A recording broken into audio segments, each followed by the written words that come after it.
നമസ്കാരം. സംസ്ഥാനത്ത് മഴ സാധ്യതകൾ ശക്തമാക്കി പുതിയ ന്യൂനമർദ്ദ പാത്തി രൂപപ്പെട്ടതായി റിപ്പോർട്ട്.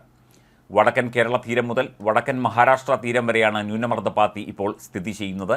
ഇതിന്റെ ഫലമായി കേരളത്തിൽ അടുത്ത 5 ദിവസങ്ങൾ വ്യാപകമായി ഇടിമിന്നലോടുകൂടിയ മഴയ്ക്ക് സാധ്യതയുണ്ടെന്ന് കാലാവസ്ഥാ നിരീക്ഷണ കേന്ദ്രം അറിയിച്ചു. അതിനിടെ 12-ാം തീയതി, അതായത് നാളെ മുതൽ കേരളത്തിൽ വിവിധ ജില്ലകളിൽ യെല്ലോ അലേർട്ടും പ്രഖ്യാപിച്ചിട്ടുണ്ട്.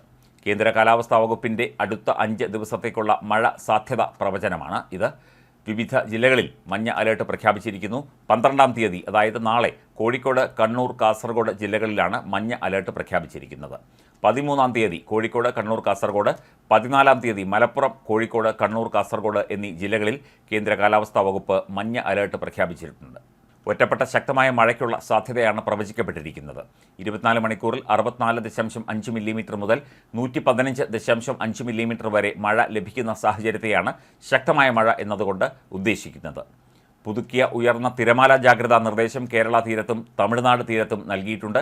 12-ാം തീയതി, അതായത് നാളെ രാത്രി 11:30 വരെ ഉയർന്ന തിരമാലകൾക്കും കടലാക്രമണത്തിനും സാധ്യതയുണ്ടെന്ന് ദേശീയ സമുദ്രസ്ഥിതി പഠന ഗവേഷണ കേന്ദ്രം അറിയിച്ചു. ഈ പ്രദേശങ്ങളിലെ മത്സ്യത്തൊഴിലാളികളും തീരദേശവാസികളും പ്രത്യേക ജാഗ്രത പാലിക്കണം. ഇവയാണ് ജാഗ്രതാ നിർദ്ദേശങ്ങൾ.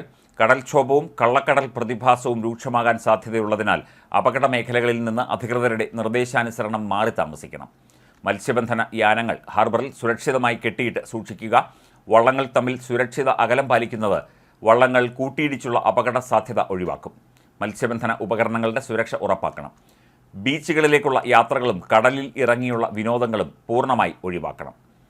അധികൃതരുടെ ജാഗ്രതാ നിർദ്ദേശപ്രകാരം മാത്രമേ കടലുമായി ബന്ധപ്പെട്ട വിനോദങ്ങളിൽ ഇടപെടാവൂ എന്നും കേന്ദ്ര കാലാവസ്ഥാ നിരീക്ഷണ കേന്ദ്രം അറിയിക്കുന്നുണ്ട്. അതുപോലെ ഇടിമിന്നൽ സാധ്യതയും ചൂണ്ടിക്കാട്ടുന്നു. ഇടിമിന്നൽ സമയത്ത് പുറത്തിറങ്ങരുത്.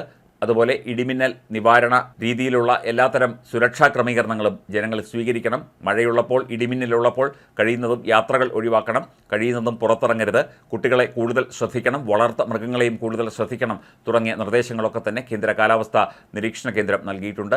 കൃത്യമായി ജാഗ്രത പാലിക്കണം എന്ന മുന്നറിയിപ്പാണ് സംസ്ഥാന ദുരന്ത നിവാരണ അതോറിറ്റിയും നൽകുന്നത്. ഒപ്പം സമുദ്രസ്ഥിതി ഗവേഷണ പഠന കേന്ദ്രവും ഇടിമിന്നലുമായി ബന്ധപ്പെട്ട് ജാഗ്രതാ നിർദ്ദേശങ്ങൾ നൽകിയിട്ടുണ്ട്.